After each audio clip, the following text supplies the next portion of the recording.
BR Naidu గారి విషయంలో కరుణాకర్ రెడ్డి గారు పెట్టినటువంటి ప్రెస్ మీట్లో ఆయన లెటర్ చదివారు. పక్కన ఎవరో ఆవిడ కూర్చున్నారు. ఎస్ఎల్సి ఏదో అంటున్నారు కదా, ఎస్ఎల్ఈ ఆ జబ్బు గురించి ఆవిడ క్లారిటీ కూడా ఇస్తూ ఉంది. ఆవిడెవరో అర్థం కాలేదు ఫస్ట్ థింగ్. తర్వాత ఆ లెటరు ఎప్పుడో ఎలక్షన్స్కి ముందు రాసినట్టు, ఎలక్షన్స్ అయిపోయి కాబోయే మంత్రివర్లకి భరించలేక తెలుగుదేశానికి అవమానం జరుగుతుందనే ఉద్దేశంతో ఇందులేఖ గారు రాసినటువంటి లెటరట. బిఆర్ నాయుడు దగ్గర వ్యవహారాలను నడిపిన తర్వాత ఆయన హింసలు భరించలేక పార్టీకి న్యాయం చేయాలనే ఉద్దేశంతో ఇలాంటి వాడికి పదవి వద్దని రాసిందట. సరే, ఆ లెటర్ ఇప్పుడు దాకా ఎందుకు బయటికి రాలేదు? ఇప్పుడు మీ చేతికి ఎలాగ వచ్చింది? మీరు చదివిన దాంట్లో కూడా ఒకటి ఉందండి.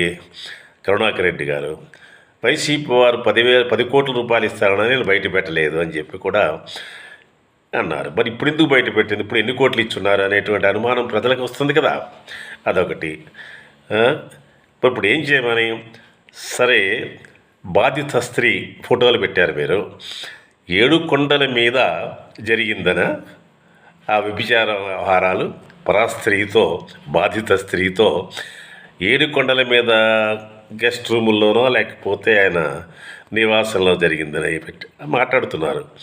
అది నిజమైతే తప్పే. కానీ అంతకుముందు ఎప్పటి నుంచో పాత ఫోటోలని నాయుడు గారు అంటున్నారు. అలాగే మాకు రిలేషన్షిప్ ఉంది, చాలా కాలం నుంచి 32 ఏళ్ల నుంచి ఉందని అంటున్నారు. మరి దానికి దీనికి సంబంధం లేదు కదా. మీ ఉద్దేశంలో అటువంటి ఒక స్త్రీని పాడు చేసినటువంటి వ్యక్తికి ఇవ్వడం తప్పని అంటున్నారా?